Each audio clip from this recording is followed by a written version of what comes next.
My lungs burn as I sprint across the slick concrete of the marina, the storm turning everything into a blur of darkness and water. The wind tears at my cheap polyester uniform, still stained with marinara sauce from the dinner shift I abandoned 20 minutes ago. Salt spray mixes with rainwater on my face, and I can taste copper in my mouth from pushing too hard, too fast. I shouldn't be here. Every rational part of my brain screams that this is suicide. But Ethan's voice on the phone keeps replaying in my head. The terror. The way he choked on the words, "They're making me plant a bomb," before someone ripped the phone away. My little brother, 20 years old and drowning in gambling debts he'll never escape. The private docks stretch before me like a fortress. Security lights cut through sheets of diagonal rain, illuminating a convoy of black vehicles arranged in perfect formation. Men in dark suits move with military precision, their umbrellas creating a canopy over a single figure walking toward the largest yacht I've ever seen, the Sovereign. White and chrome, 3 stories of obscene wealth floating in the churning water. And Anthony Bellini is about to board it. I've never seen him in person before tonight. Only grainy photos Ethan showed me once, hands shaking, explaining who owned his debt now. The photos didn't capture this. The way people instinctively create space around him. The controlled economy of movement that speaks of absolute confidence. He's tall, broad-shouldered beneath an impeccably tailored charcoal suit that somehow remains crisp despite the weather. Dark hair swept back from a face that could belong to a Renaissance sculpture. Sharp cheekbones, strong jaw, and eyes so dark they look black from this distance. No scars, no visible weapons. He doesn't need them. Everything about him radiates cold, lethal control. I watch as he reaches the gangway, one polished shoe touching the metal ramp. Lightning splits the sky, illuminating the yacht's name in gold lettering. Now or never. I break into a dead run, cutting across the security perimeter. A guard turns, surprise registering on his face a split second too late. I use momentum and desperation, slamming my shoulder into his center mass. He's bigger, stronger, but I catch him off balance. He stumbles, and I'm past him. "Stop her!" someone shouts, but I'm already at the gangway. "Don't board!" My voice tears from my throat, raw and desperate. "Mr. Bellini! The engine, there's a bomb in the engine!" 3 things happen simultaneously. Anthony Bellini stops moving, his foot suspended above the yacht's deck. 4 guns appear, all pointed at my chest, and Anthony's hand rises in a small, precise gesture that freezes everyone in place. He turns to face me fully, and the impact of his attention is physical. Those dark eyes sweep over me in one clinical assessment. Soaked uniform, bare feet bleeding from the sprint across gravel, hair plastered to my skull. I'm gasping for air, hands raised to show I'm unarmed, and I know exactly how I look. Like a crazy person. Like someone who should be sedated and removed. But I hold his gaze, because looking away feels like death. Explain. 1 word. Quiet, almost conversational, but it cuts through the storm like a blade. My throat closes. I force words out. My brother, Ethan Evans. The O'Sullivans have him. They made him. They forced him to install an explosive device connected to the yacht's ignition system. When you start the engine, it'll detonate. I don't know exactly where it is, but I know it's there. Please, you have to check. Silence. He studies me with the same intensity someone might examine a chessboard 3 moves from checkmate. "Your brother planted a bomb to kill me, and you're warning me about it." He tilts his head fractionally. Interesting choice. He didn't want to. The words tumble out faster now. They'll kill him if he doesn't. But they'll kill him anyway once it's done. I know they will. He called me. I barely understood, but I heard enough. The ignition system. Something about the fuel line. I don't know bombs. I just know he's terrified. And I can't let anyone die because of him. Anthony doesn't move for a long moment. Water streams off his shoulders, but he seems utterly unconcerned with the storm. Then he turns to the man on his left. Someone built like a concrete wall with gray hair and eyes that have seen too much. "Marco, check it. Every system.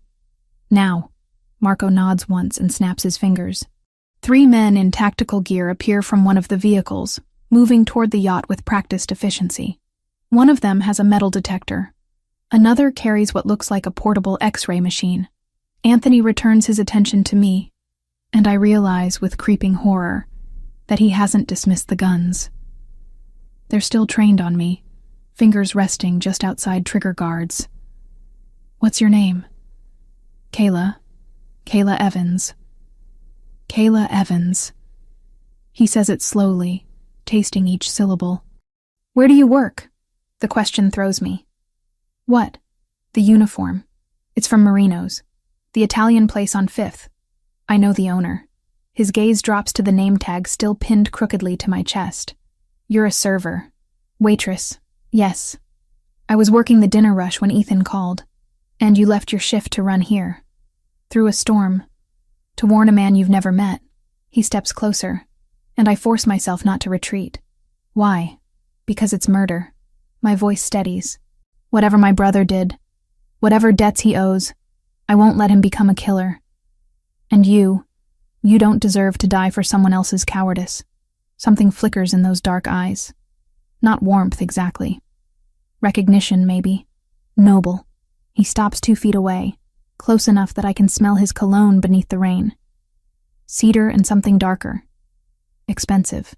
Also incredibly stupid. The O'Sullivans will kill you both when they find out you betrayed them. They're going to kill us anyway. I meet his stare, even though my knees are shaking. At least this way I can sleep at night. Assuming you live to see night again. Before I can respond, Marco reappears on the gangway, his expression grim. He's carrying something small and metallic, wires dangling from it like electronic intestines. Found it. C4, professionally installed, rigged to the starter motor exactly like she said. Another 30 seconds and... He doesn't finish. Doesn't need to. Anthony's jaw tightens infinitesimally, the only sign of emotion I've seen. When he speaks, his voice is colder than the wind cutting across the marina. "Where is your brother now?" "I don't know. They took him somewhere after he made the call. He didn't say where. He couldn't. They were listening." "What vehicle does he drive?" "He doesn't have a car. He takes the bus. Or he did before." I trail off. "Before he owed Declan O'Sullivan money he can't pay." Anthony finishes. He pulls out a phone, sleek and black, and touches the screen without looking at it. "Get me a location on Ethan Evans. 20 years old, last known address Queens. Cross-reference with known O'Sullivan properties."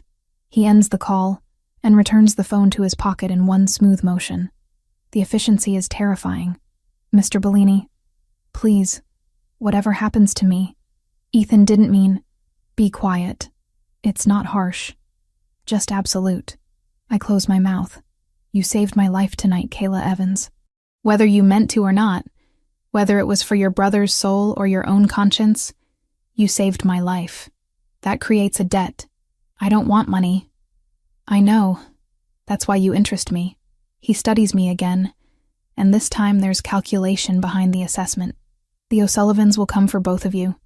Tonight, tomorrow, next week. They'll find you, and they'll make examples. Public ones." Ice crystallizes in my stomach. "I know. Then you understand your options are limited." He gestures, and suddenly there are hands on my arms. Not painful, but unmovable. "Marco, take her to the car. Keep her secure but comfortable. And find the brother. Bring him to the estate." Panic flares. "Wait, what are you..." "Saving your life. Again." Anthony turns away, dismissing me. "You gave me information I needed. Now I'll give you something you need. Protection. At least until we resolve this situation with Declan." "I don't understand." He pauses at the gangway, looking back over his shoulder. The yacht rocks gently behind him, a monument to wealth and power that almost became his tomb. When he speaks, there's something almost amused in his tone. "You will. Marco, make sure she doesn't do anything else heroically stupid tonight. I have a phone call to make." Then he's moving again, striding toward the lead vehicle instead of the yacht. The men around him shift formation automatically, creating a protective barrier. I'm guided, not dragged, toward a different car. The leather interior is warm, dry, Someone hands me a towel. Through the tinted window, I watch Anthony Bellini make a call, his expression carved from stone. Whatever he's saying, whoever he's speaking to, it's a conversation that will change everything. And I realize with crystallizing certainty that I've just traded one type of danger for another. The O'Sullivans wanted us dead. Anthony Bellini wants us alive. I'm not sure which is more frightening. The elevator doesn't feel like it's moving, but the numbers climb steadily. 32 floors in complete silence except for the faint hum of machinery. Marco stands beside me, expressionless, while another guard I haven't been introduced to occupies the opposite corner. Nobody speaks. Nobody looks at me directly. I'm still wearing the damp uniform, though someone draped a wool coat over my shoulders during the car ride. Cashmere, probably. It smells like the same cedar cologne Anthony wears. My feet are wrapped in gauze and tucked into slippers 3 sizes too large. A medic cleaned and bandaged them in the back of the vehicle while we drove through the city, his hands efficient and impersonal. Ethan is alive. They found him in a basement storage unit near the docks, zip-tied to a metal chair with a hood over his head. Marco told me this in clipped sentences, offering no details about his condition. Just secured and en route. The elevator opens onto a space that steals what little breath I have left. Floor-to-ceiling windows wrap around 3 walls, revealing the city sprawled below like a carpet of lights. The storm has passed, leaving only wisps of clouds trailing across the moon. The office itself is all dark wood and leather, modern but substantial. A desk that looks carved from a single piece of mahogany dominates one end. Bookshelves line the interior wall, filled with volumes that appear actually read rather than decorative. Anthony Bellini stands at the window, hands clasped behind his back, still wearing the suit from the marina. He must have changed somewhere because there's no trace of rain on the fabric. His reflection in the glass watches us enter. Sit. He doesn't turn around. Marco guides me to one of 2 leather chairs facing the desk. I sink into it, my body finally registering exhaustion now that the adrenaline is fading. My hands won't stop shaking, so I tuck them under my thighs. Would you like something to drink? Anthony's voice is measured, almost polite. Water. Please. Marco moves to a sidebar and returns with a crystal glass filled with ice water. I accept it with both hands and drain half in one pull. The cold grounds me, sharp and real. Anthony finally turns from the window, moving to the bar himself. He pours 2 fingers of amber liquid into a tumbler. Neat. And then leans against the desk rather than sitting behind it. The casual posture somehow makes him more intimidating. Not less. Like a predator confident enough to relax before the kill. Tell me about your brother. It's not a request. I set the glass on the small table beside my chair, careful not to leave a ring. Ethan, 20 years old. He's studying, or he was studying, computer science at community college. Smart kid. Too smart for his own good sometimes. Smart people don't rack up $30,000 in gambling debts before they're old enough to legally drink. The number hits like a fist. 30,000. I knew it was bad, but hearing the actual figure makes the room tilt. He didn't tell me how much. He didn't tell you a lot of things, I imagine. Anthony takes a slow sip of his drink. The O'Sullivans run a poker room in the basement of a restaurant in Queens. High stakes, no limits, and they extend credit to anyone stupid enough to ask. Your brother asked, repeatedly. He's not a bad person. My voice sounds defensive even to my own ears. I didn't say he was. I said he was stupid. There's a difference. Anthony's dark eyes fix on me with unnerving focus. But you're not stupid, are you, Kayla Evans? You knew exactly what you were risking tonight. You understood that warning me meant signing your own death warrant. And you did it anyway. I couldn't let him murder someone. The words come out flat. I couldn't live with that. Why not? The question is genuine curiosity. People die every day. Most of them for reasons far less compelling than debt collection. What makes one stranger's life worth sacrificing your own? I don't have a good answer. Or rather, I have an answer that sounds naive when spoken aloud. Because someone has to draw a line somewhere. My mother used to say that choosing to do nothing is still a choice. I chose to do something. Your mother. He sets down his drink with deliberate care. She died when you were 17. Cancer. You dropped out of your senior year to care for her, then went back and finished a year late. No college. You've been working service jobs ever since, supporting both yourself and partially supporting Ethan through school. The clinical recitation of my life makes my skin crawl. You had me investigated, already. I had you investigated before Marco finished checking the yacht. I know what you ate for breakfast 3 days ago. I know you're 2 months behind on rent. I know you walked out of a shift tonight without telling your manager, which means you're probably fired. He picks up his drink again, swirling the liquid. I know everything I need to know about you. The question is whether you're smart enough to understand what that means. It means you're dangerous. My pulse hammers in my throat, but I force myself to maintain eye contact. It means you have resources and reach that I can't comprehend. And it means you're deciding right now what to do with 2 people who've complicated your life. Close. The corner of his mouth lifts a fraction. I've already decided what to do with you. I'm waiting for your brother to arrive so I can decide what to do with him. Before I can respond, the elevator chimes. The doors open, and 2 men enter, half dragging a third between them. Ethan's face is swollen on one side, dried blood crusting under his nose. His hands are zip-tied in front of him, and he's shaking so violently he can barely walk. Ethan! I lurch out of the chair, but Marco's hand on my shoulder stops me. Kayla? Ethan's voice cracks. His eyes find mine, wide and terrified. Oh God, Kayla, I'm sorry. I'm so sorry. I didn't know what else to do. Quiet. Anthony doesn't raise his voice, but the command slices through Ethan's babbling. The men dump my brother into the second chair. Ethan curls forward, hunching like he's trying to make himself smaller. Anthony approaches slowly, studying Ethan with the same clinical detachment he used on me. Ethan Evans, 20 years old.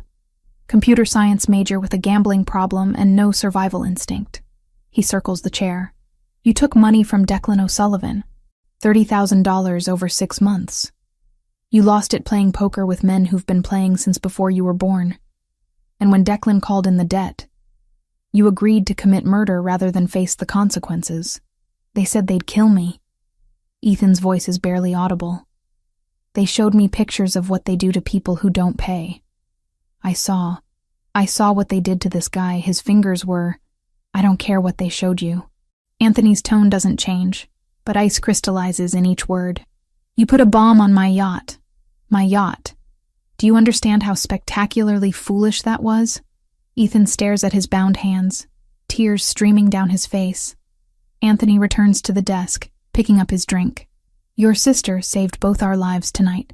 She sacrificed her safety, her job, possibly her future, to warn me about what you'd done. That kind of loyalty is rare. Admirable, even. He takes another sip. So I'm going to give you both a chance to survive this. But first, I need to make a phone call. He pulls out his phone, taps the screen, and activates the speaker. The ringtone fills the office, each pulse amplifying the tension. A rough voice answers on the third ring. Who's this? Declan. It's Anthony Bellini. We need to talk. Silence. Then a laugh, sharp and humorless. Bellini. Heard you had some excitement at the marina tonight. Shame about your yacht. Hope you weren't planning any trips. Anthony's expression doesn't change. The yacht is fine. The bomb was found and disarmed. Your asset failed. The silence stretches longer this time. When Declan speaks again, the amusement is gone. I don't know what you're talking about. Of course you don't. Just like you don't know Ethan Evans. And you didn't threaten to kill him unless he planted explosives on my property. Anthony's voice remains conversational, almost friendly. But since we're pretending, let me explain something. The Evans siblings are under my protection now.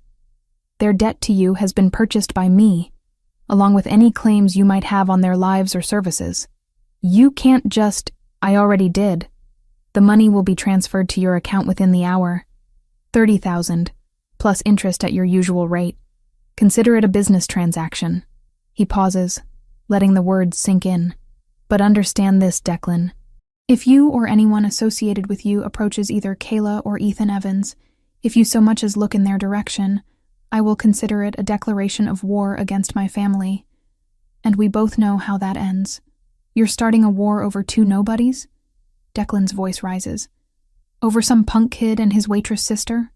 I'm preventing a war by establishing clear boundaries. The Evanses belong to me now. Touching them means touching me. I trust I'm being clear. Another pause. I can hear breathing on the other end, harsh and angry. Finally, Crystal. Excellent. Enjoy your evening, Declan. Anthony ends the call and pockets the phone in one smooth motion. He finishes his drink, sets the empty glass on the desk, and turns his full attention to me and Ethan. Here's how this works. You both live on my property. You both work for me. Kayla, you'll manage household operations. Ethan, you'll assist my security team with technical systems. You'll have rooms, meals, everything you need. But you don't leave without permission. You don't contact anyone from your old lives. You exist within my protection until I decide the threat has passed. How long? My voice sounds steadier than I feel. Until I'm satisfied that your debt has been paid. Not the money, understand. Loyalty, trust, proof that saving my life tonight wasn't a calculated move to gain favor, but genuine character. He crosses his arms. Refuse, and you're both free to walk out that door. I'll have Marco drive you anywhere in the city. Of course, Declan will know within an hour, and you'll be dead by morning. But the choice is yours. Ethan looks at me desperate. I can see the question in his eyes. The plea for me to fix this like I've fixed everything else in his life. But this time, there's no fixing. Only surviving. We accept. The words come out firm. Final. Anthony nods once. Marco, show them to their rooms. Make sure they have everything they need. As Marco cuts Ethan's zip ties and helps him stand, Anthony catches my arm. His grip is light but unmovable. When I meet his eyes, there's something unreadable in them. Your brother made a mistake that should have cost him his life. You made a choice that earned you mine. Don't confuse the two.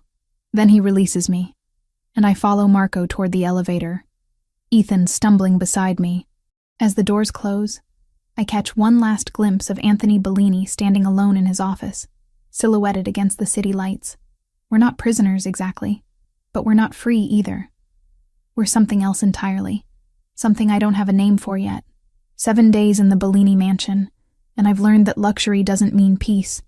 It means thicker walls to contain the violence, better locks to keep threats outside, and surveillance cameras disguised as decorative molding. The room they gave me is larger than my entire queen's apartment. King-sized bed with sheets that feel like water, a private bathroom with heated marble floors, and a walk-in closet someone filled with clothes in my exact size. Jeans, blouses, practical shoes. Nothing extravagant, but everything fits perfectly. I don't want to think about how they got my measurements. Ethan's room is down the hall. I've seen him twice. Once at breakfast the second day, where he couldn't meet my eyes and pushed eggs around his plate until Marco appeared and took him away. The second time was yesterday evening, when I heard him laughing from somewhere in the depths of the house. Actually laughing. The sound was so unexpected I followed it to the garage, where I found him elbow-deep in the engine of a vintage Alfa Romeo, while a man I later learned was Vincent, head of security, explained torque ratios. My brother looked focused, engaged, less like someone awaiting execution and more like someone learning a trade. I left before he noticed me watching. The mansion operates on schedules I'm still decoding. Staff arrive at 6 a.m, a cook, 2 housekeepers, a groundskeeper, someone whose job seems to be exclusively maintaining the indoor plants. They work in efficient silence, completing tasks and departing by early afternoon. Anthony himself is a ghost. I've heard him twice, voice carrying from behind closed doors, speaking in rapid Italian that my high school classes can't parse. But I haven't seen him since that first night in his office, which is why I'm surprised when I realize the household management is chaos. It starts when I wake early on the 4th morning and wander downstairs looking for coffee. The kitchen is restaurant grade, all stainless steel and commercial appliances, but the pantry is a disaster. Canned goods mixed with dry goods, no organization by type or date. I find 3 opened bags of flour, 2 of them growing weevils. The refrigerator is worse. Expired milk, produce rotting in the drawers, takeout containers dating back weeks. The cook, an older Italian woman named Rosa, arrives to find me wrist-deep in the cleanup, Garbage bags piled around me. Signorina, no, you don't need to. She rushes forward, distressed. When did you last do inventory? I ask, not unkindly. Her face flushes. I cook what Mr. Bellini requests. The ordering, the stocking, that's not my responsibility. Whose responsibility is it? She spreads her hands, helpless. It was Maria's job, but she left 3 months ago. No one replaced her. 3 months of accumulating disorder. I think of Anthony Bellini's pristine office, the perfect tailoring of his suits, the precision in his movements. This chaos would drive him insane if he knew about it. Maybe he doesn't. Maybe the household staff is invisible to him, a machine that's supposed to run itself. I'll handle it, I tell Rosa. By noon, I've cataloged every item in the kitchen, created a master inventory list, and identified what needs ordering. By evening, I've done the same for the household supplies, cleaning products, linens, toiletries. The housekeepers watch me with wary confusion, unsure if I'm overstepping or helping. I don't ask permission. I just do the work. The pattern continues. I discover the staff schedules overlap inefficiently, leaving gaps where no one's available, and redundancies where 3 people are doing one person's job. I create a new rotation, posting it on the back of the pantry door. I find receipts for vendors overcharging by 30% and research alternatives. I establish protocols for supply orders, maintenance requests, and emergency contacts. The house begins functioning like the restaurant I used to work at during the Sunday brunch rush. Organized chaos transformed into synchronized efficiency. On the 7th day, I'm in the library cross-referencing vendor invoices against delivery logs. When I feel the change in air pressure, that means I'm no longer alone. Anthony Bellini stands in the doorway, suit jacket off, shirt sleeves rolled to his elbows. It's the most casual I've seen him, and somehow the absence of armor makes him more intimidating. His forearms are corded with muscle, and there's a thin white scar running along his left wrist that I didn't notice before. You've been busy. His voice cuts through the silence. I set down my pen carefully, turning in the leather chair to face him. The house was falling apart. I'm aware. He moves into the room, scanning the spreadsheets I've laid across the massive oak table.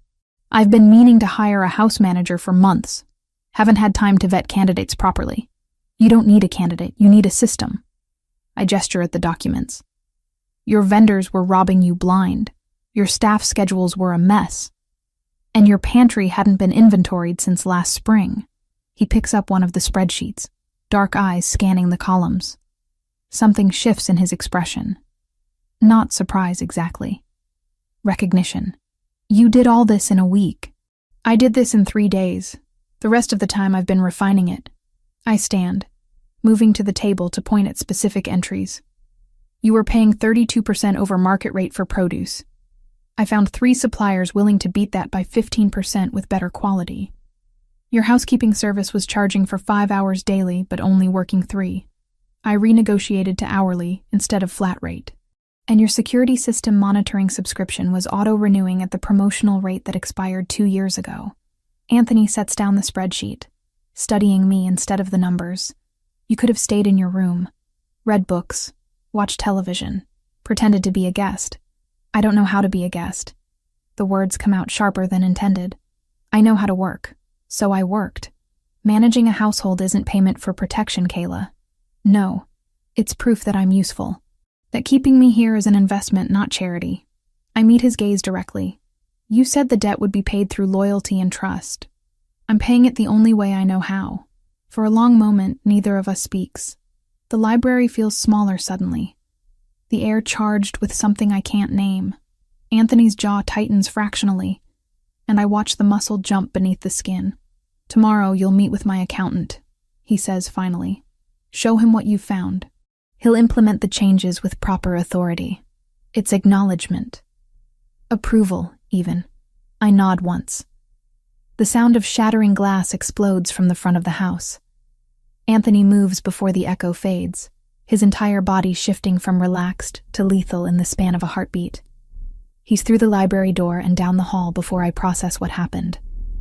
I follow, instinct overriding caution. The main foyer is pristine except for the window.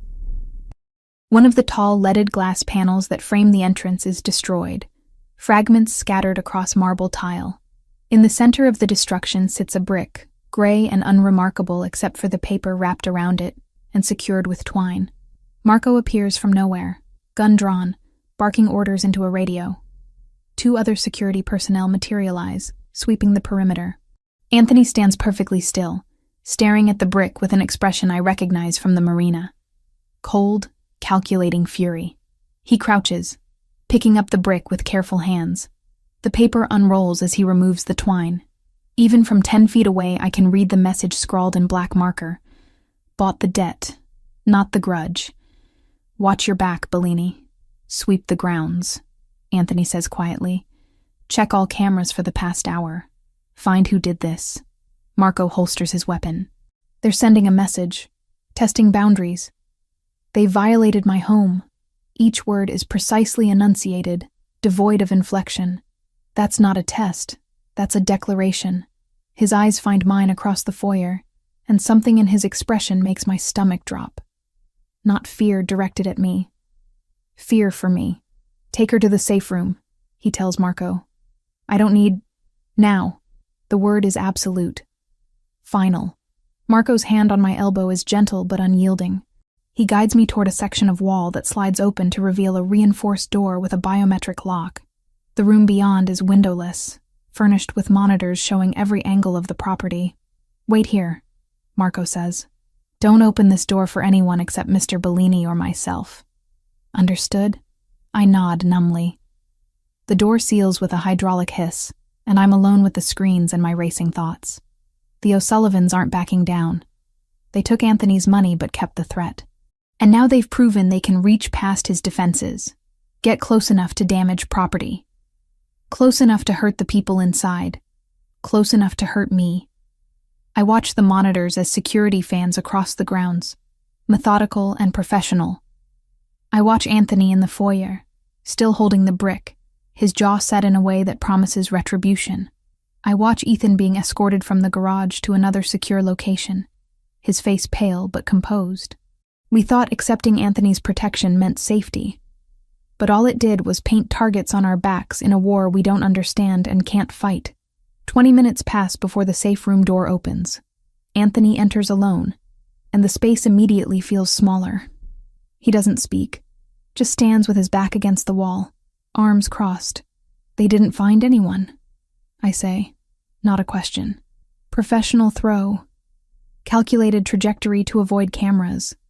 They were gone before the glass hit the floor. His voice is flat. Declan wants me to know he's watching, that buying your debt didn't buy your safety.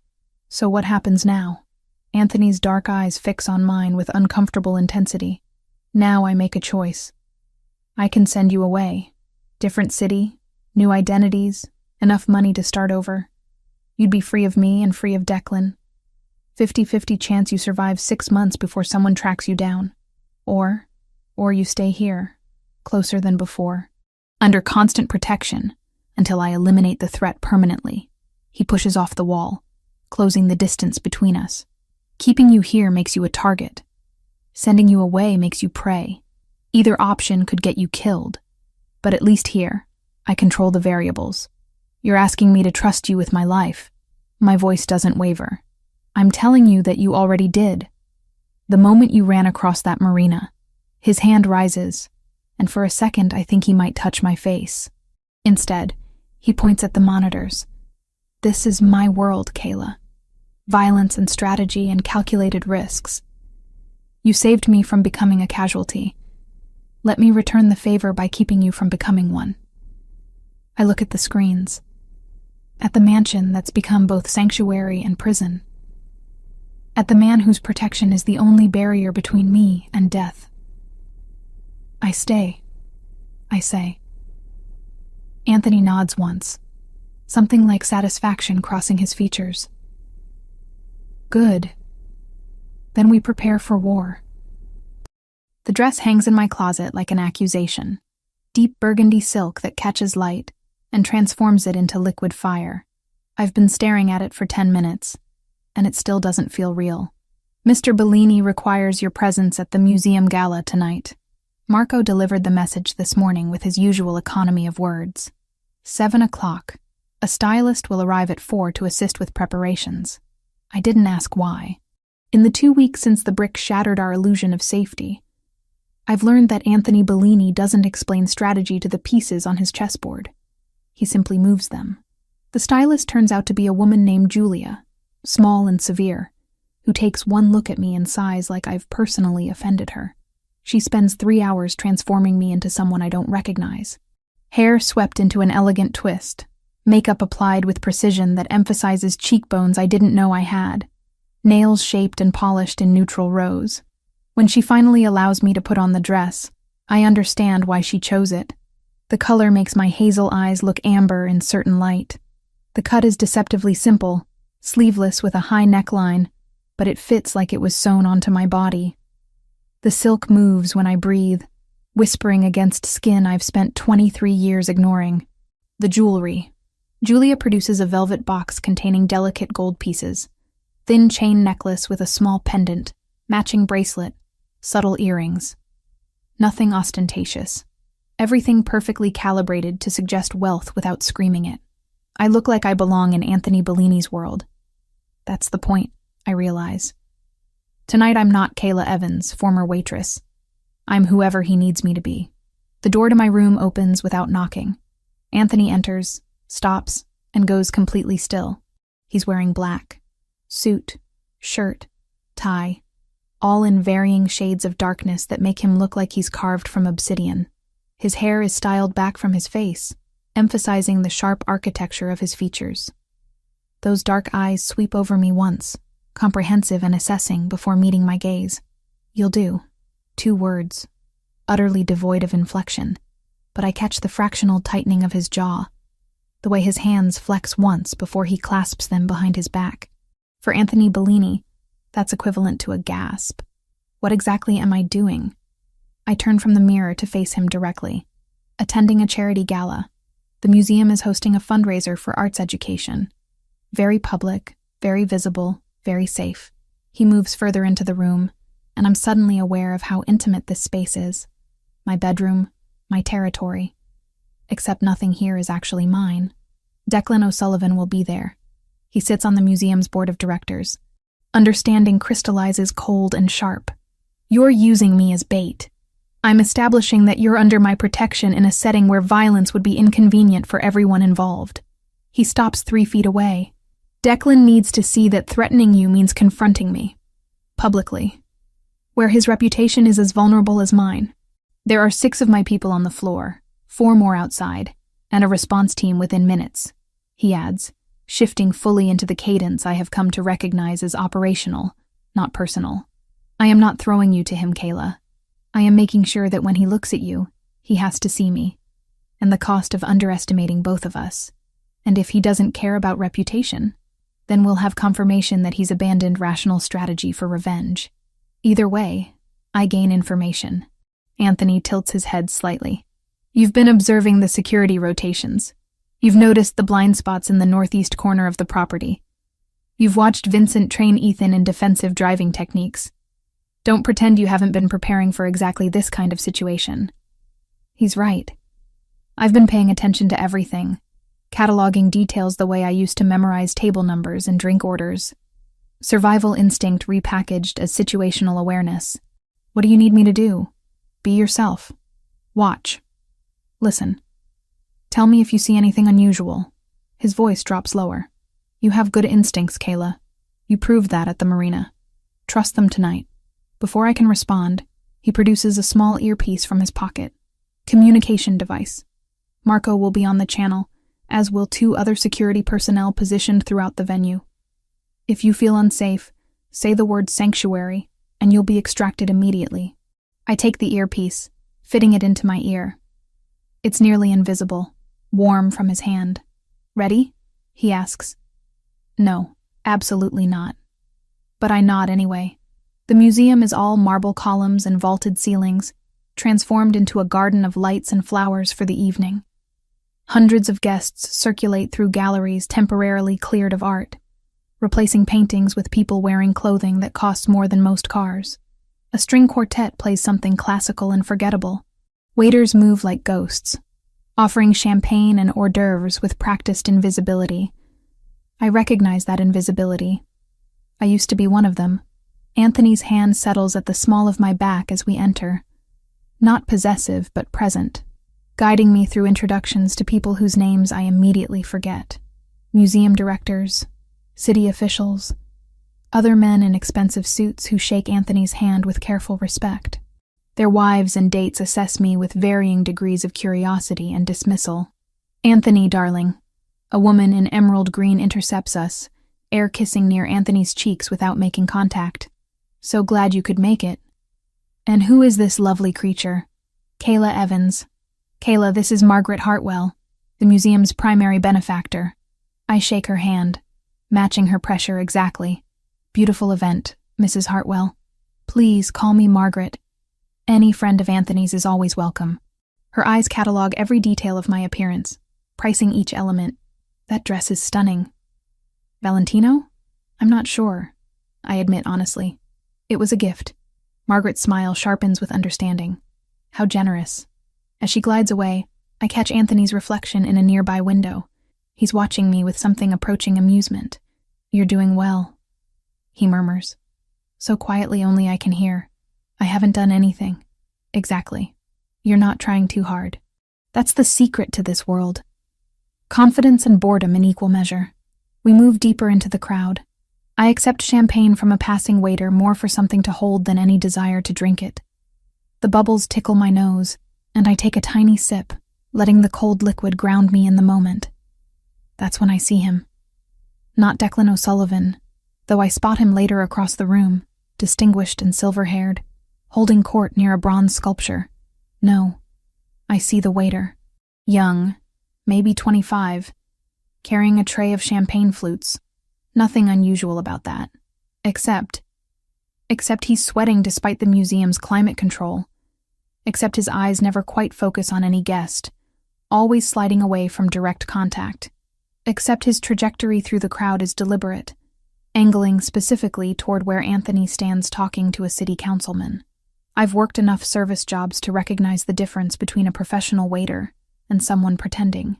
Professionals move efficiently, take the quickest path, make eye contact to anticipate needs.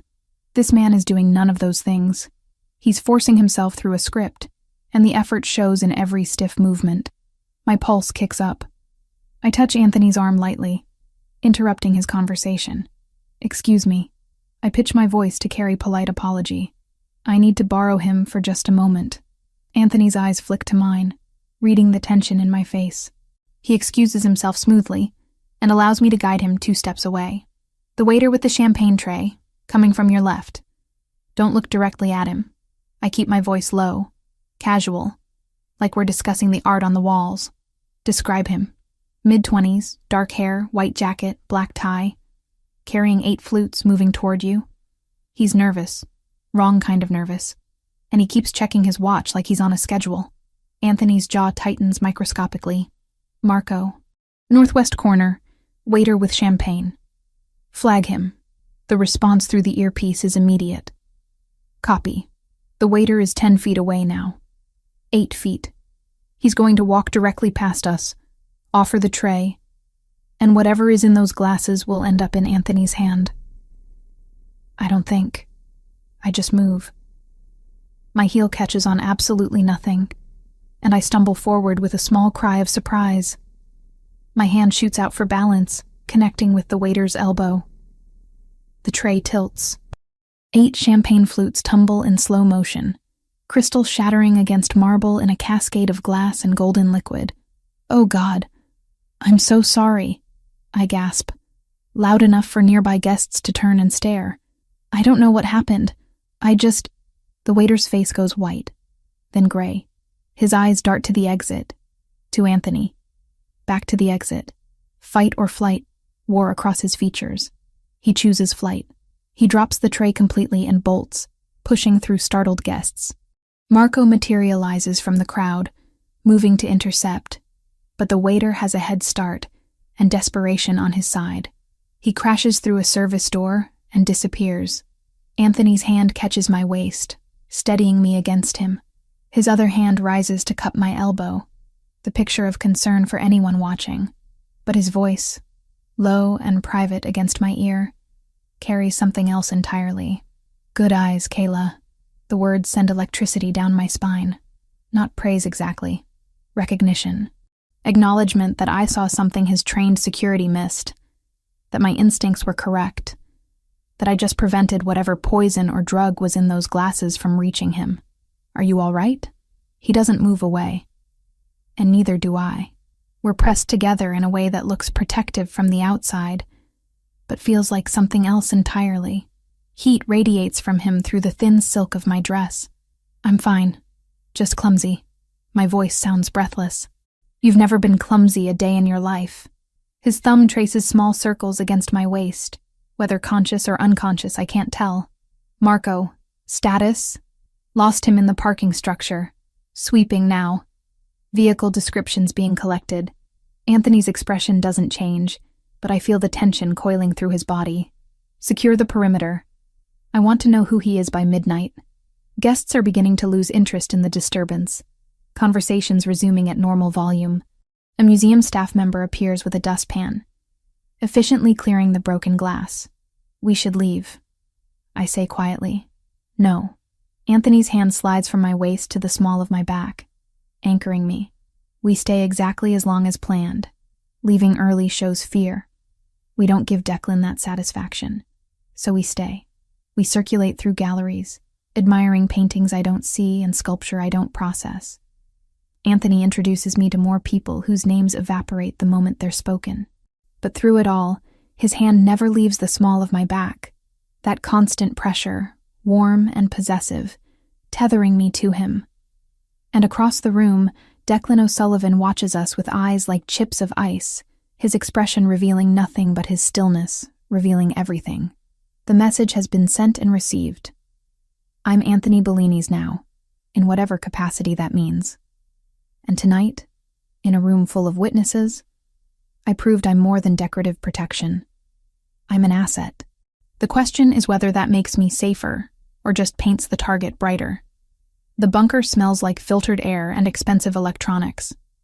20 feet below the mansion's foundation, surrounded by reinforced concrete and steel, it feels less like a safe room and more like a war room. Banks of monitors display every angle of the property in high definition. 3 desks hold computers running surveillance software, communications equipment, and what looks like tactical planning maps of the city. Anthony strips off his suit jacket the moment the hydraulic door seals behind us, draping it over a chair with uncharacteristic carelessness.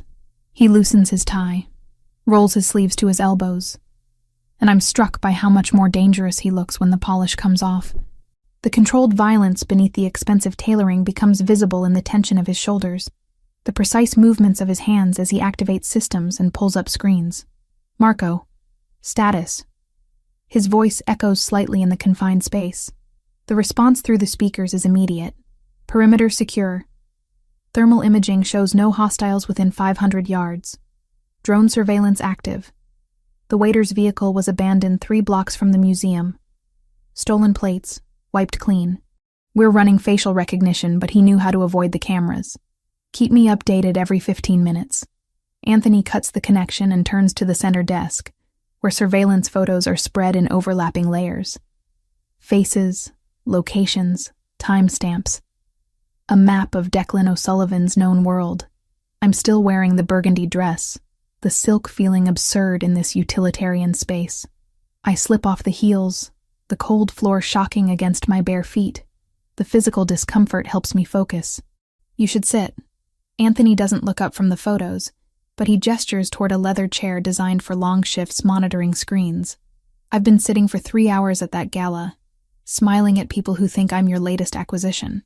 I move to the desk instead, standing across from him. Tell me what we're looking for.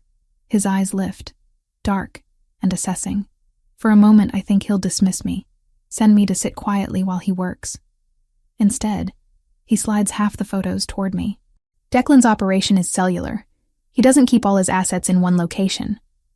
We've identified 3 properties he definitely uses: an apartment in Midtown, a restaurant in Queens that fronts his gambling operation, and a warehouse near the docks. Anthony taps each location on the city map. but none of them are secure enough for him to hide in during open conflict. He has another location, somewhere we haven't found. I pick up the photos one by one, studying faces and buildings. Men in various states of alertness, some clearly guards, others just associates. Streetscapes that could be anywhere in the 5 boroughs. And buildings, so many buildings. You've been surveilling him for weeks. Not a question. Months, since before you warned me about the yacht. Anthony's jaw tightens. I knew Declan was escalating towards something. I just didn't know what until your brother gave him the opportunity. These are all recent? I gesture at the surveillance photos. Last 2 weeks, since the brick through my window. He leans over the desk, bracing his weight on his palms. The overhead light throws shadows across his face, emphasizing the sharp angles. He's careful. Never goes to the same place twice in a row. Never follows a pattern. But he has to sleep somewhere. Eat somewhere. Plan somewhere.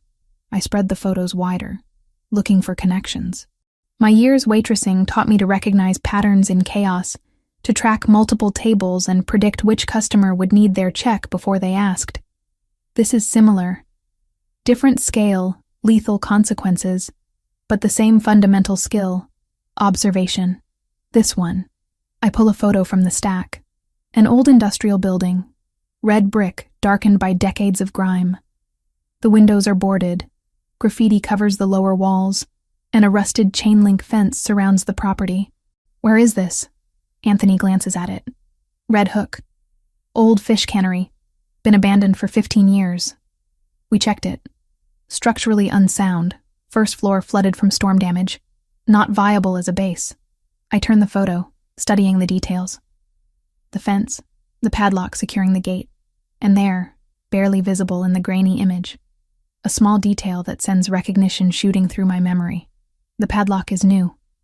I point to it. Everything else is corroded, rusted, falling apart. But that padlock is maybe 6 months old. Heavy-duty commercial grade. Anthony moves around the desk, standing close enough that I can feel body heat radiating through his shirt. He takes the photo, examining it more carefully. Could be squatters securing their territory. But his voice carries doubt now. Could be. I meet his eyes. Or it could be someone who wants people to think the building is worthless while they use the parts that aren't flooded. The basement level would be below the water table. If the first floor is flooded, the basement isn't. The certainty in my voice surprises me. I know that building. Ethan used to hide there when he ditched school. He'd take the subway to Red Hook, break in through the fence, and spend hours in what he called the cave. I thought he meant some ground-level storage room.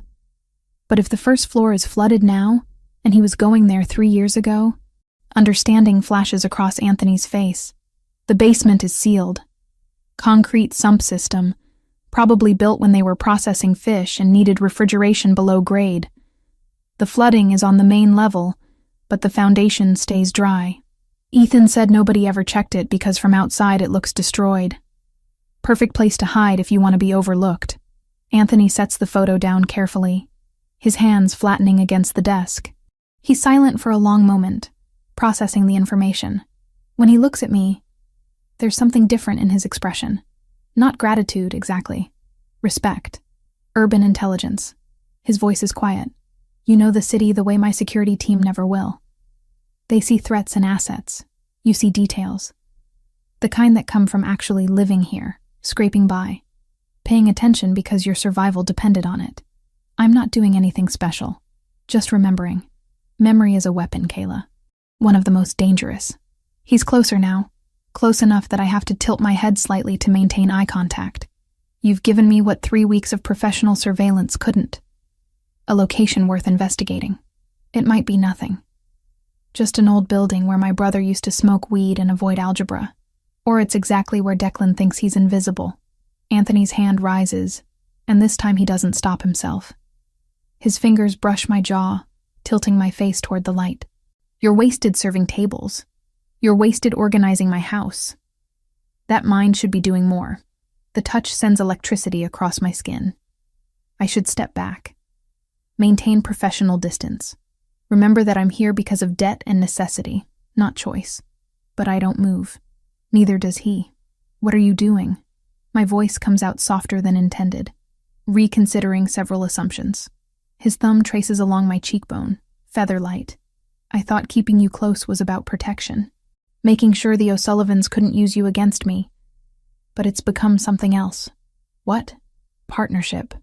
The word hangs between us, loaded with implications. You see what I miss. I have resources you need. We complement each other's weaknesses. That's very tactical of you. I'm acutely aware of how close we're standing, of the warmth of his hand against my face, of the way his eyes have darkened from near black to something deeper. I'm always tactical, but his voice has lost its clinical edge. Except right now. Right now I'm about to do something completely impractical. He kisses me. It's not gentle, not tentative or exploratory. It's decisive and thorough, his mouth claiming mine with the same confidence he applies to everything else. One hand stays at my jaw, angling my face precisely where he wants it. The other slides to the small of my back, pulling me flush against him. The silk dress is a useless barrier between us, thin enough to feel every plane of muscle, every point of contact. I should hesitate. Question this. Maintain some kind of boundary between employer and employee, protector and protected, captor and captive. But those definitions dissolved sometime between the marina and the museum, between the broken window and the surveillance photos. I kiss him back. My hands find his chest, feeling his heart hammering beneath the expensive cotton. The texture of his shirt is smooth under my palms as I slide them up to his shoulders, anchoring myself against the intensity of the moment. He tastes like the whiskey he drank while studying the photos, dark and rich, with an underlying complexity I don't have words for. When we break apart, both breathing harder than tactical planning requires, his forehead rests against mine. The position is intimate in a way the kiss somehow wasn't. Vulnerable. That was impractical. I whisper. Extremely. His hand is still at my back, keeping me close. Also, inevitable. Is this another strategy? Keep me invested in your survival by making it personal? Do you think I'm that calculating? But there's no heat in the question. Just genuine curiosity. I pull back enough to see his face properly. I think you're exactly that calculating. It's what makes you dangerous. What I don't know is whether you're calculating with me, or if I'm the one variable you haven't figured out how to control. The corner of his mouth lifts. Not quite a smile, but close. You terrify me, Kayla Evans. You have from the moment you ran across that marina. Anyone crazy enough to throw themselves between me and death isn't controllable. You're chaos disguised as competence, and you're drawn to that, helplessly. He kisses me again, softer this time but no less intense. His hands frame my face like I'm something precious rather than problematic. When we separate, his voice is rough. Stay here tonight, in the bunker, until Marco confirms the property is secure and we've verified no immediate threats. There's only one bed. I gesture to the corner where a narrow military-style cot sits against the wall. I'm aware. I'm not asking you to share it. I'm asking you to be somewhere I know you're safe while I plan our next move. He steps back, creating space between us with visible effort. Declan escalated tonight. He tried to poison me in a room full of witnesses. That's desperation, not strategy. Which means he's more dangerous now than he was yesterday. The shift from intimate to tactical is jarring, but I understand the necessity. We're in the middle of something that could get us both killed. Personal feelings, whatever they are, have to wait until the immediate threat is neutralized. What happens tomorrow? I ask. Tomorrow we investigate the cannery. Carefully, with backup and contingency plans. He returns to the desk, pulling up building schematics on one of the computers. If Declan is using that location, we'll find evidence. And if we find evidence, we'll have a target. I watch him work, his focus absolute, and understand that this is who Anthony Bellini really is. Not the man in the expensive suits conducting business in marble offices. This. Strategy and violence and protection wrapped in ruthless efficiency. And somehow, impossibly, I've become part of his inner circle. Not as property or obligation, but as something more complex and considerably more dangerous. The question isn't whether I can survive in his world anymore. It's whether I want to leave it if given the choice. Red Hook at 3 a.m. is a study in abandonment. Warehouses hunker against the water like sleeping beasts, windows dark or shattered, loading docks empty of everything except rust and shadows. The air smells like brine and diesel fuel, sharp enough to sting my nostrils even through the filtered ventilation of the tactical van. I'm surrounded by screens, 6 monitors arranged in a semicircle, each displaying different camera feeds from the operation. Thermal imaging, night vision, standard spectrum, and drone footage from 200 feet above the cannery. Marco sits to my left, his hands moving across keyboards with practiced efficiency. Vincent is on my right, coordinating communications with the ground team through a headset. And I'm supposed to be their extra set of eyes. The spotter. The one who notices what trained professionals might miss because I'm not trained to ignore the unimportant details. Bravo team in position. Vincent's voice is barely above a murmur, but it carries weight. Alpha team holding at the southeast corner. Romeo 1 confirms visual on entrance. Romeo 1 is Ethan. My 20-year-old brother is sitting in an armored vehicle 50 yards from a building that might contain a dozen armed men, serving as the initial observation post. Anthony decided 3 days ago that Ethan's redemption required proving he could function under pressure without collapsing. So far, my brother's voice through the comms has been steady. He is not alone in there. 2 of Anthony's operators sit within arm's reach, and there is an extraction route mapped down to the minute.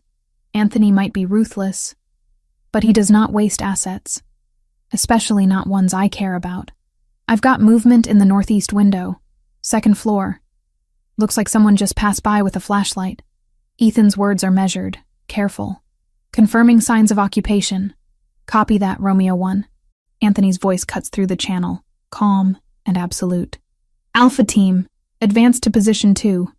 Weapons hold unless I give the word. I watch the thermal display as 4 figures move across the screen in perfect formation. Anthony leads, with Marco's second-in-command flanking him. 2 more specialists cover their advance, moving between cover points with military precision. They're ghosts in the darkness, visible only through the heat signatures blooming white against the blue-cold background. My job is to watch everything. Not just the team, but the environment, the building, the approaches, looking for patterns or anomalies that might indicate trap or ambush. Kayla. Marco's voice pulls my attention to the center screen. Thermal imaging on the main floor. Tell me what you see. I lean forward, studying the display. The flooded first floor shows as dark blue, cold water filling most of the space. But there are variations in temperature. Patches of slightly warmer water near support columns, and something else. A heat signature near the far wall, roughly man-sized but stationary.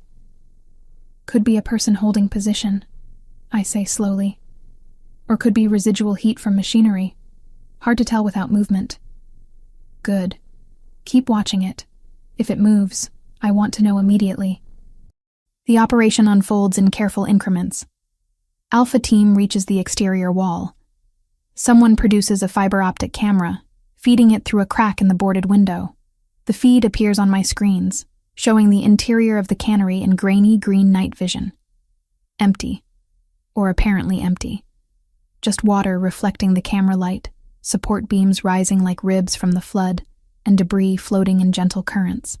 Basement access should be on the western wall. Anthony's voice is barely audible, but the microphones pick it up. We're moving to the service entrance. I switch my focus to the drone feed, watching from above as the team circles the building. The service entrance is a metal door set into the foundation, accessible via a short concrete stairwell below ground level. It's dry, which confirms the basement level is above the water table despite the flooding on the main floor. Doors secured with a chain. Recent. One of Anthony's team members reports. Industrial grade. Someone's definitely using this. Cut it. Anthony's response is immediate. Quiet as possible. The sound of bolt cutters working metal comes through clearly despite attempts at stealth. Each cut seems impossibly loud in the pre-dawn silence. I find myself holding my breath, waiting for alarms or response from inside. Nothing. The chain falls away, and the team stacks up on either side of the door. Bravo team, you're our backup. Hold position and watch for runners. Anthony's hand appears in the drone feed, making a countdown gesture. 3 fingers. 2. 1. They breach fast and silent, disappearing into darkness. My screens switch to their helmet cameras, showing narrow concrete corridors lit intermittently by their tactical lights. For a heartbeat, my mind tries to drag me back to the marina. The rain, the salt, the taste of copper and panic in my mouth as I ran toward a bomb I barely understood. Now I am not running blindly into danger. I am seated in a van miles away, watching other people move through harm because I told them where to go. The basement is exactly as I imagined from Ethan's descriptions. Low ceilings, industrial pipes running overhead, rooms branching off the main passage, and signs of recent occupation everywhere. A camping stove, sleeping bags, empty food containers. This isn't a squat. It's a planned hiding place maintained for extended use. Clear left. Clear right. Main corridor clear, advancing to secondary junction. The voices overlap, calm and professional. I watch 3 different camera angles simultaneously, trying to build a mental map of the layout. The team moves like water, flowing around obstacles, covering angles with practiced efficiency. That's when I notice the thermal anomaly. On the overhead view, the building's heat map shows the team as bright white signatures moving through blue cold corridors. But there's something else. 2 smaller signatures in the ventilation system running along the ceiling, moving parallel to the team's advance but slightly ahead. Wait. My voice cuts across the channel, sharper than intended. Anthony, stop! The team freezes instantly. Total discipline. Total trust that my warning has merit. What do you have? His voice carries no doubt, only readiness. I zoom the thermal display, tracking the signatures in the ductwork. They're definitely human-sized, definitely moving with purpose toward a junction point ahead of where the team stopped. Thermal imaging shows 2 hostiles in the ventilation ducts. Eastern passage, approximately 15 feet ahead of your current position. I keep my voice steady, clinical, mimicking Marco's earlier tone. They're moving to flank you. Looks like they're heading for the junction where the main corridor splits. Ventilation access points? Anthony directs the question to his team. Multiple ceiling grates, standard commercial size. Someone confirms. I watch the signatures creeping forward. They're going to drop down behind the team, or attack from above when they reach the junction. Classic ambush positioning. They're almost in position. I can hear my heartbeat in my ears. 20 seconds until they reach the intercept point. Copy. Anthony's response is glacier calm. Alpha 2 and 3, suppressed weapons on the ceiling. Wait for my mark. Alpha 4, watch our 6. Nobody moves until I give the word. The team shifts formation. 2 operators aim upward at specific grate positions. The others create a defensive perimeter. Through the helmet cameras, I watch them wait, utterly still, while the thermal signatures above them creep into position. 5 seconds. I count down. 3, 2. They're directly above you. Now. The suppressed weapons fire with soft coughs rather than bangs. The ceiling grates shatter. 2 bodies drop from the ductwork, hitting the concrete with impacts that sound like wet meat hitting stone. The team is on them instantly, weapons trained, lights illuminating 2 men in dark clothing who aren't moving anymore. Targets neutralized. Anthony's voice carries no emotion. Check them. ID, weapons, communications. I exhale for the first time in what feels like minutes. Marco glances at me, something approving in his expression. Good catch. Most spotters would have dismissed that thermal reading as rats or building artifacts. I've seen enough rats to know how they move. My hands are shaking now that the immediate threat has passed. Those were too large, too purposeful. On screen, the team continues their sweep. They find the command center in what was probably the cannery's main refrigeration room. Computers, communications equipment, maps marked with locations throughout the city. This was Declan's planning headquarters, his sanctuary, the place he thought invisible. Jackpot. Anthony's voice carries grim satisfaction. Kayla, your brother's intel was accurate. Remind me to buy him something expensive. Just get him through this alive. I'm watching the screens, but I'm thinking about Ethan in that vehicle, proving his worth, trying to earn back trust he shattered with stupid choices. Romeo 1, you're clear to extract. Good work tonight. Anthony pauses. All teams, we're retrieving everything we can carry. I want this location stripped in 10 minutes. Bravo team, bring the van to the service entrance. The operation shifts to evidence collection. Hard drives, documents, phones, anything that might contain intelligence on Declan's operations or associates. The team moves efficiently, loading equipment into cases and hauling it up the stairs. I watch the perimeter feeds, alert for any response. But Red Hook stays dark and silent. Either Declan's people weren't expecting an attack, or they've already fled. Either way, Anthony's gamble paid off. Package secure. We're moving out. Anthony reappears in the drone feed, the last one out of the basement. He pauses at the door, looking back at the building that almost served as his tomb. Then he's moving again, climbing into the tactical vehicle that will bring him back to the command van.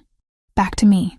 When the van door opens 10 minutes later, Anthony enters still wearing tactical gear, a vest over his black shirt, holster visible at his hip.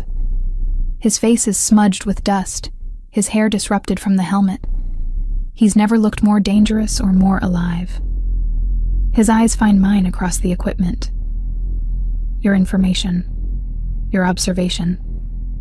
We couldn't have done this without you. I just watch screens. But the protest sounds weak even to me.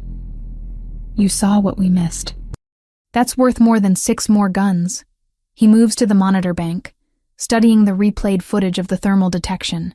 Those men in the ducks would have killed at least 2 of my people before we neutralized them. You saved lives tonight, Kayla.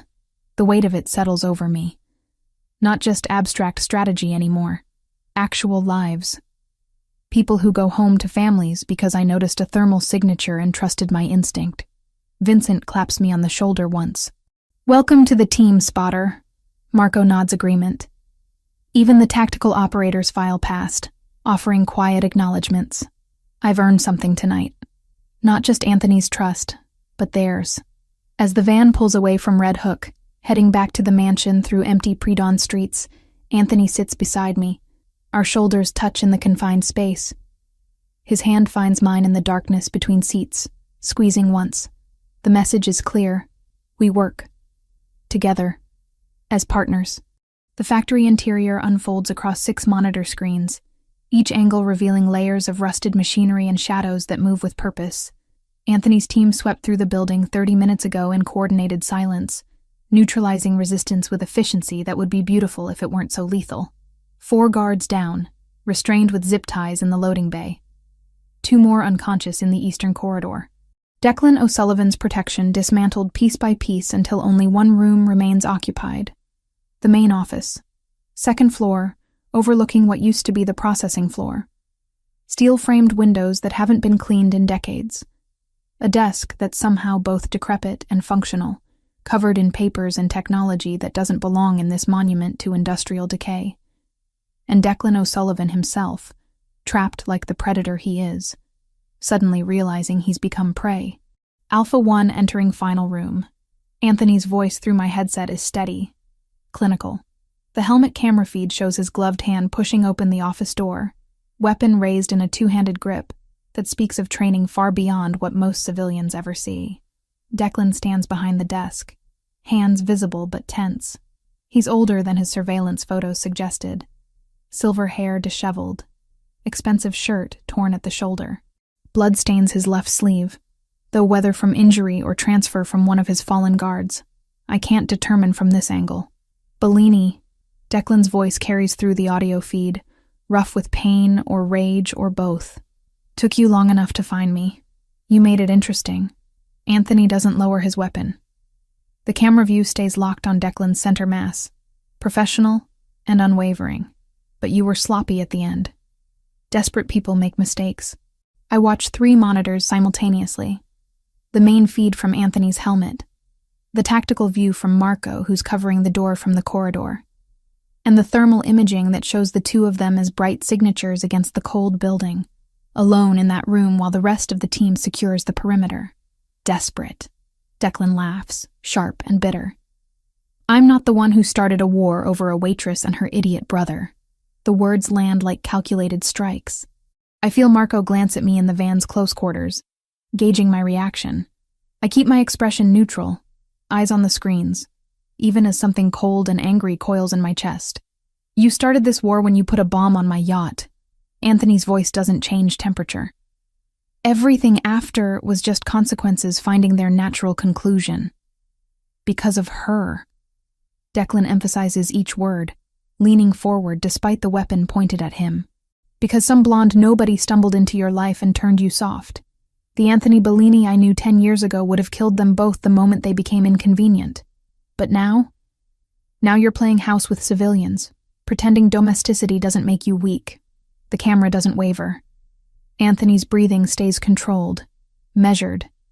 But I catch the fractional tightening of his finger near the trigger guard, a tell so small most people would miss it. I don't miss it. You're projecting. Anthony takes one step forward, closing distance by calculated inches. You lost control of your territory, lost respect from your own people, lost the discipline that kept you alive this long.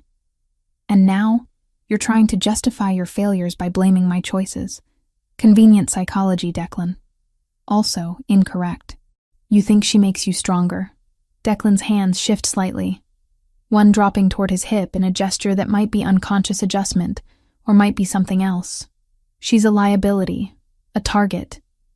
Every enemy you have will use her against you, and you'll die protecting someone who isn't worth the cost. Through the monitor, I watch Anthony's posture settle into something colder, more final. When he speaks, his voice drops to a register I've only heard once before, in that office 30 floors above the city when he declared war on Declan's operations. You're right about one thing. She is worth dying for. But you'll never understand why. Because men like you don't comprehend loyalty that isn't purchased or coerced. You can't imagine someone choosing to stand beside you instead of behind you. The helmet camera captures Declan's expression, shifting, fear beginning to erode bravado. His weight transfers backward, shoulders hunching in preparation for flight or surrender. We're done here. Anthony's weapon stays trained on center mass. Turn around, hands behind your head. Marco's going to restrain you, and then we're going to have a very long conversation about your operations, your associates, and exactly how we dismantle what's left of your organization. Declan's hands rise slowly, palms visible.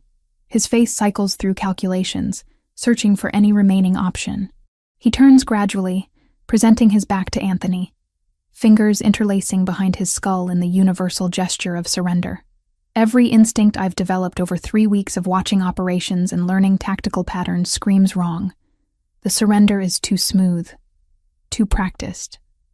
Declan's breathing changes, shallow and quick, like someone preparing for explosive movement, and his right knee bends slightly, weight shifting to his left leg in a way that has nothing to do with casual balance.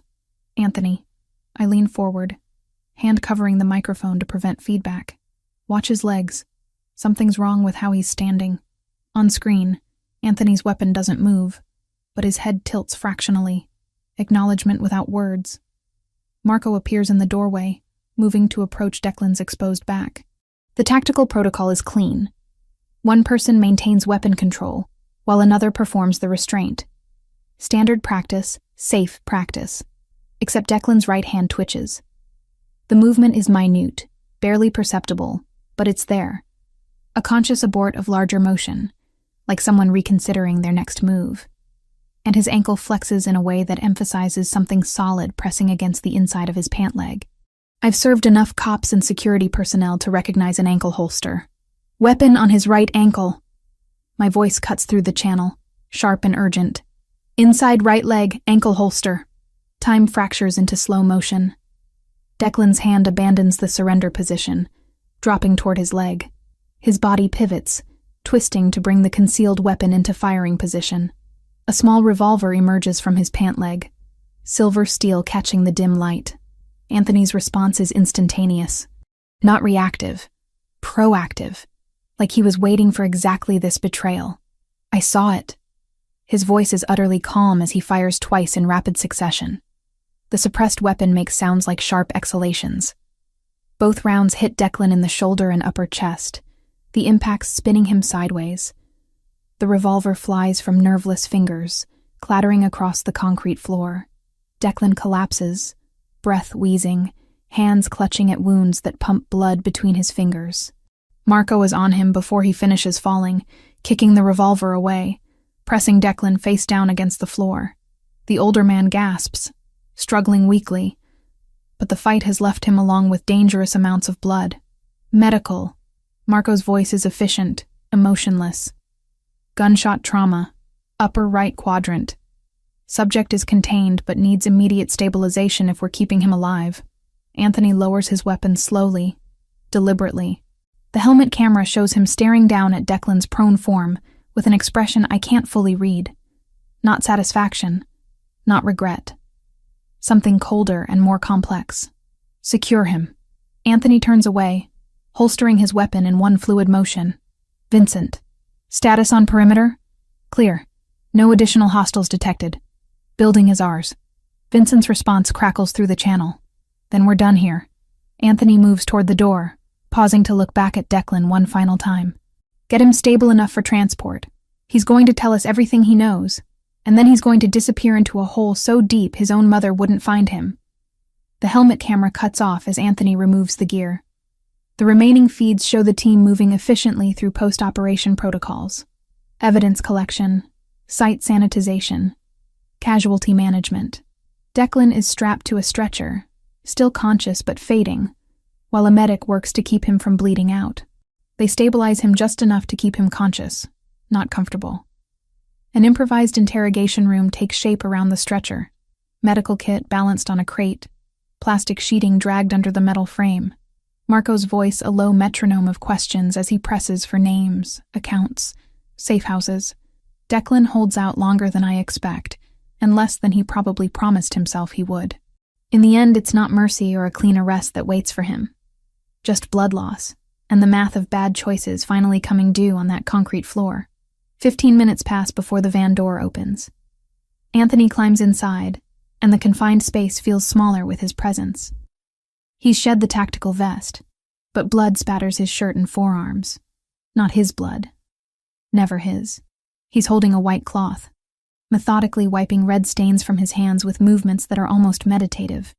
Our eyes meet across 3 feet of equipment and distance that feels simultaneously vast and non-existent. You saw the ankle holster. His voice carries no question, just statement. I saw how he was standing, the way his weight shifted wrong for a real surrender. I don't look away from the blood on his hands, the evidence of violence he committed without hesitation. I thought you needed warning. I had already clocked the weapon before we entered the room. Thermal imaging showed a heat signature inconsistent with body temperature on his ankle. Anthony finishes cleaning his right hand, moving to the left with the same careful attention. But when you confirmed what I suspected, it gave me certainty. No second guessing. No hesitation that could have cost Marco his life. So you didn't need me. The words come out flatter than intended. Anthony sets down the cloth, his hands clean now, and closes the distance between us. In the van's cramped interior, that means he's close enough that I can smell gunpowder residue beneath his cologne, can see the gold flecks in his dark eyes that I never noticed before. I've never needed anyone. Need implies weakness, dependency, vulnerability. His hand rises, fingertips tracing the line of my jaw. But partnership isn't about need. It's about multiplication. You double my effectiveness. I double yours. Together we see angles neither of us would catch alone. That's very rational. My pulse kicks up despite the clinical language. I'm always rational, but his thumb brushes across my lower lip, and there's nothing rational about the heat in his gaze. Except when it comes to you. You make me reconsider strategies I've used for 15 years. You make me question whether survival is sufficient, or if there's something beyond it worth building. Outside, the team is loading equipment, closing down the operation. Inside this small space, we're suspended in a moment that feels separate from the violence and strategy and blood that defines Anthony's world. Declan was right about one thing. I forced the words out, needing to address the elephant crushing the air between us. I am a liability.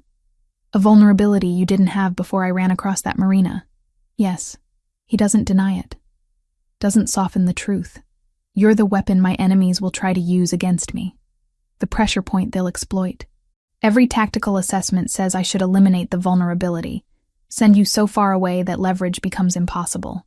My stomach drops. Are you? No. The word is absolute. because they're operating on incomplete information. They see vulnerability. I see asset. They see weakness.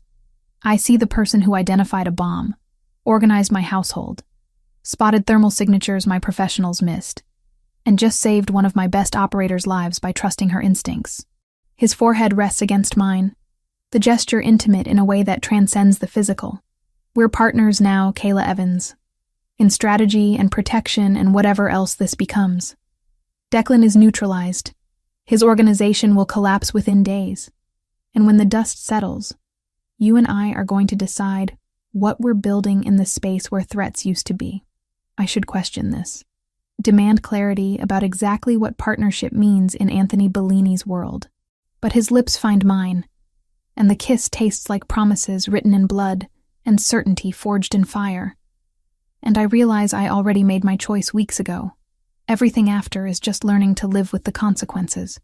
The Mediterranean sun turns the water into hammered gold, each wave crest catching light and throwing it back toward a sky so blue it almost hurts to look at directly. The Sovereign cuts through the sea with the quiet confidence of engineering perfection. Its engines a distant purr beneath the deck where I stand, documents spread across the teak table in front of me. 1 year. 12 months since Declan O'Sullivan bled out in that factory office. His organization dismantled piece by piece until nothing remained except cautionary tales whispered in rooms where men make dangerous decisions. 12 months since I stopped being Kayla Evans, waitress and survivor, and became something else entirely. Partner, strategist. The woman who stands beside Anthony Bellini instead of behind him. My phone vibrates against the table, Ethan's name flashing across the screen. I pick it up, scanning his message with practiced efficiency. Got my midterm grades back. 2 A's and a B+. Professor Reeves says I should consider graduate programs. Can you believe that? Me, in grad school. Also, I'm seeing someone. Her name's Claire. She's in my algorithms class. I think you'd like her. Miss you. Don't let Anthony work you too hard. I type back quickly. Proud of you. Send pictures of Claire. And Anthony knows better than to overwork me. I run his schedule now, remember? The truth of that sits comfortable in my chest. The Bellini Foundation operates out of offices in Manhattan and Rome, funding educational programs and small business grants throughout immigrant communities. Legitimate enterprise built on the bones of less legitimate operations. My job title is Director of Operations, which is corporate speak for the person who makes sure Anthony's vision translates into functional reality. I'm good at it. Better than I ever was at carrying plates or organizing pantries. Turns out the skills required to manage a household in chaos transfer remarkably well to running a multi-million-dollar charitable foundation. The documents in front of me detail next quarter's grant applications. 73 requests, each one representing someone trying to climb out of circumstances that once would have buried them. I've already narrowed the list to 25 finalists, cross-referenced against need and viability, and potential for sustainable impact. Anthony will approve whichever ones I recommend. Not because he's delegating blindly, but because over the past year, he's learned that my judgment in this arena exceeds his own. I understand struggle in ways his privileged upbringing never taught him. I see potential where he sees risk. We balance each other. Always have, from that first night in the rain. Footsteps on the stairs pull my attention from the applications. Anthony emerges onto the deck, barefoot and casual in ways I never imagined possible when I first saw him in that impeccable charcoal suit. Linen pants and a white shirt unbuttoned at the collar, sleeves rolled to his elbows. His hair is slightly disheveled from the wind, and there's color in his face from days spent away from office fluorescence. He looks younger than 33. Looks happy, if I'm honest, though he'd probably object to the word. Working. He states it without question, moving to stand behind my chair. His hands settle on my shoulders, thumbs pressing into muscles tight from hours hunched over paperwork. You're supposed to be on vacation. This is vacation.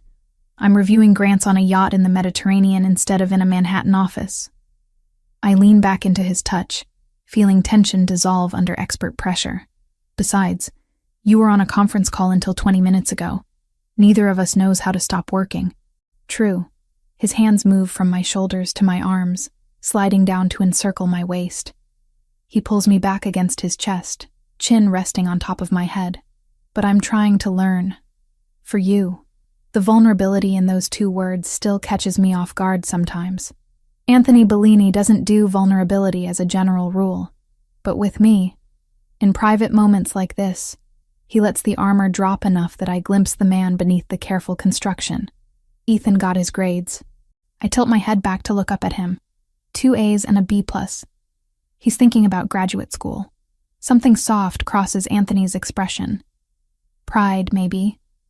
Or satisfaction at an investment paying unexpected dividends. He's come far. From installing bombs under duress to legitimate academic achievement in 12 months. That's not nothing. You gave him a second chance when most people wouldn't have. My hand covers his where it rests against my stomach. That's not nothing either. I gave him opportunity. He did the work. Anthony's breath stirs my hair. Same way I gave you protection and you turned it into partnership. Neither of you needed saving. You needed space to become who you were always capable of being. The words land heavy and true. A year ago I would have argued, insisted that without his intervention I'd be dead in a gutter somewhere. But time and distance from immediate danger have given me perspective. Anthony opened doors, but I walked through them. He provided resources, but I determined how to deploy them. We built this together. The foundation, the legitimate operations, the life that looks nothing like what either of us expected. Speaking of protection, Anthony's voice shifts, taking on the edge that means he's thinking tactically. Marco confirmed this morning that the last of O'Sullivan's former associates accepted the buyout. The territory is stable. No outstanding threats, no loose ends. We're clear. Clear. The word represents months of careful negotiation, strategic intimidation, and calculated generosity. Declan's organization didn't disappear overnight. It fragmented, with pieces scattered across the city, each one needing to be addressed individually. Some were absorbed into Bellini operations. Others were bought out and retired. A few disappeared in ways I don't ask about because some answers aren't meant for daylight. But the result is the same. The threat is neutralized. The war is over. So we're safe. I let the statement hang between us, testing its weight. As safe as anyone in our position ever is. Anthony's arms tighten fractionally. There will always be new threats, new challenges, but nothing like Declan, nothing personal, just business, which is manageable. I turn in his embrace, needing to see his face. The sun highlights gold in his dark eyes, warm instead of cold. The man who stares back at me isn't the same one who stood on a marina dock a year ago, calculating threats with inhuman precision. He's softer now. Not weak, never weak, but accessible in ways he wasn't before. Do you regret it? The question emerges before I can stop it. Letting me complicate your life. Taking on responsibility for me and Ethan. Building something legitimate instead of staying in the shadows.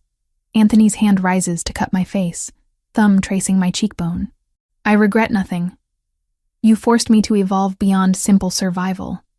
To consider legacy and meaning instead of just power and control. His mouth curves slightly.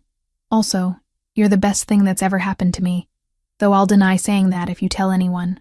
Your secret's safe, but I'm grinning now, unable to maintain composure against his rare admission. He kisses me then, slow and thorough, tasting like espresso and the peppermint he keeps in his pocket. When we break apart, both breathing heavier than the temperature requires, his expression has shifted to something I recognize. Determination. Purpose. I keep thinking about that night. The storm. You running across the dock barefoot, warning me about the bomb. His hands frame my face, holding me in place. I almost died on this yacht. Would have, if not for you. Almost. I emphasize the word. But you didn't. We didn't. No, we survived. And then we did more than survive. He releases my face, reaching into his pocket, which brings me to something I've been planning for approximately 6 months and 3 days. The velvet box is small, deep blue, expensive in the way that doesn't announce itself. He opens it with hands that don't shake, revealing a ring that stops my breath in my chest. Not a diamond. Sapphire, dark blue like the Mediterranean water surrounding us, set in platinum with smaller stones flanking the center gem. It's elegant and understated and absolutely perfect. Kayla Evans. Anthony's voice carries the same calm authority he uses for tactical planning, like proposing marriage is just another operation requiring precision execution. I'm not going to perform some elaborate romantic gesture. We're past that. You know who I am. You know what my world requires. You've proven you cannot just survive in it, but thrive. He pauses. And for the first time since I've known him, Anthony Bellini looks uncertain, vulnerable. I'm asking you to make it permanent. Legal partnership in addition to practical partnership. Build something that outlasts both of us. Be my wife, my ally, my equal in everything we create going forward. The ring catches sunlight, throwing prismatic colors across the deck. I should consider this carefully. Weigh implications and consequences. Think about what marrying into the Bellini family means legally and strategically and practically. But I don't need time. I've been making this decision for 12 months, one day at a time, one choice at a time. Every morning I woke up in his house. Every strategy session, where our minds synchronized. Every moment of danger navigated together. Yes, the word comes out steady, certain. Absolutely yes. Relief transforms his expression, followed by something fiercer. He slides the ring onto my finger with practiced smoothness, like he's rehearsed the motion.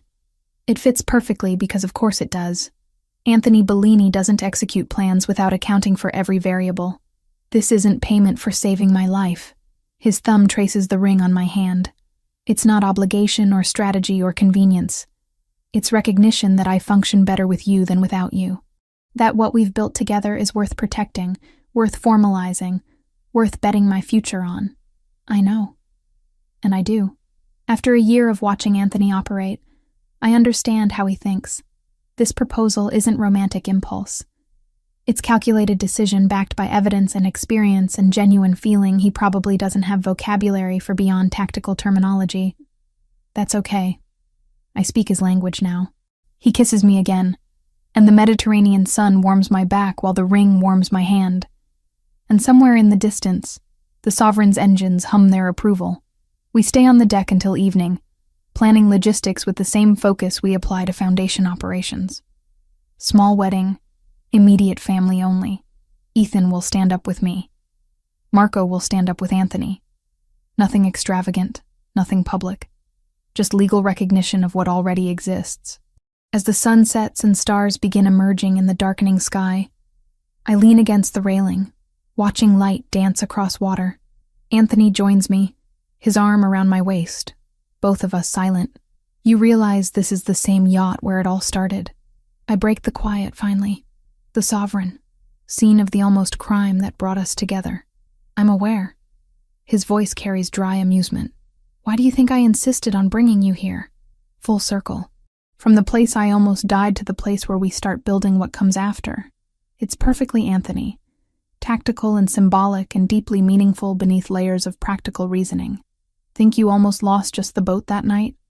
I ask, echoing the conversation I know we need to have. No. His arm tightens. I almost lost considerably more than that. I almost lost the possibility of this. Of you. Of everything that's followed. The admission hangs in the air. Genuine and rare. Anthony doesn't traffic in sentimentality, which makes the moments when emotion breaks through all the more valuable. Good thing I'm terrible at minding my own business. I turn in his arms, facing him fully. Good thing I ran across that marina. Good thing I chose to warn you instead of walking away. Good thing you have terrible survival instincts that somehow keep you alive.